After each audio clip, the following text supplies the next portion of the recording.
What is the difference between DNA and RNA? డిఎన్ఏలో చూసుకున్నట్లయితే DNA అనేది మైటోకాండ్రియాలో ఉంటుంది, క్లోరోప్లాస్ట్ లో ఉంటుంది, అదే విధంగా చూసుకున్నట్లయితే క్రోమోజోమ్స్ లో ఉంటుంది.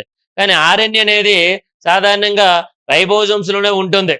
ఆర్ఎన్ఏ అనేది రైబోజోమ్స్ లో ఉంటుంది, సైటోప్లాస్మాలో ఉంటుంది, వెరీ తక్కువ అమౌంట్ లో న్యూక్లియస్ లో ఉంటుందని చెప్పుకోవచ్చునండి.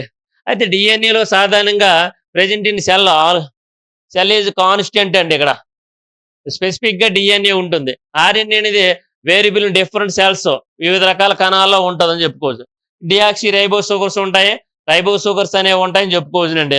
ఇక్కడ అడినిన్ గ్వానిన్ అనేవి ప్యూరిన్స్ ఉంటే, ఇక్కడ ప్యూరిన్స్ అనేవి అడినిన్ గ్వారిన్స్ ఉంటాయి. కానీ పిరమిడ్స్ అనేవి ఇక్కడ సైటోసిన్ పిరమిడ్ థైమిన్ ఉన్నట్లయితే ఇక్కడ సైటోసిన్ తో పాటు యురాసిల్ అనేది ఉంటుందనేసి చెప్పుకోవచ్చు.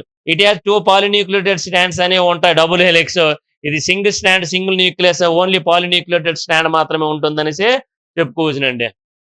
అది నెక్స్ట్ ఇంకేం చెప్పుకోవచ్చు, ఏ అనేది ఎల్లప్పుడూ కూడా ఏ అనేది ఆల్వేజ్ బాండెడ్ విత్ టీ అండి. అదే విధంగా ఏ ఆల్వేజ్ బాండెడ్ విత్ యురాసిల్ అని చెప్పుకోవచ్చునండి. ఓకేనండి. గ్వానిన్ అనేది ఎల్లప్పుడూ కూడా సైటోసిన్ తో అయితే ఇక్కడ గ్వానిన్ అనేది ఇక్కడ కూడా సైటోసిన్ తో బాండెడ్ అయి ఉందని చెప్పుకోవచ్చు. మాలిక్యులర్ వెయిట్ అనేది 2 to 6 మిలియన్స్ అనేది ఉంటుంది.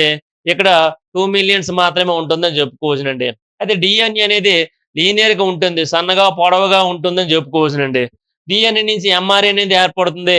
ఎంఆర్ఏ ప్రాసెస్ లో కూడా ఫంక్షన్స్ లో కూడా తోడ్పడుతుంది. కానీ ఇక్కడ ఏం చేస్తుందంటే ఆర్ఎన్ఏ నుంచి రైబోజోమల్ ఆర్ఎన్ఏ, ఆర్ఎన్ఏ నుంచి డిఎన్ఏ అనేది ఏర్పడడం, ఎమినో యాసిడ్స్ ఏర్పడడం అనేది జరుగుతుంది. ట్రాన్స్లేషన్ ప్రాసెస్ లో యూజ్ అవుతుందని చెప్పుకోవచ్చునండి. Next DNA replicates itself during S phase అండి. డిఎన్ఏ రిప్లికేషన్ అనేది ఎస్ ఫేజ్ లో జరుగుతుందండి. Okay, genetic material and it is equal distributed to the daughter cells. అంటే రిప్లికేషన్ జరగడం వల్ల మదర్ డిఎన్ఏలు ఏ రకమైన జన్యు సమాచారం ఉంటుందో డాటర్ డిఎన్ఏలు కూడా అదే రకమైన సమాచారం వస్తుంది. కానీ ఇక్కడ అట్లాంటి ప్రాసెస్ అనేది ఏది కూడా జరగదు అనేసి చెప్పుకోవచ్చు. ఇది ఎక్కువగా వైరసెస్ లో ఉంటుందని చెప్పుకోవచ్చు. ఇది ఆల్వేస్ జెనెటిక్ మెటీరియల్, ఇది సమ్ టైమ్ జెనెటిక్ మెటీరియల్ గా ఉంటుందని చెప్పుకోవచ్చు.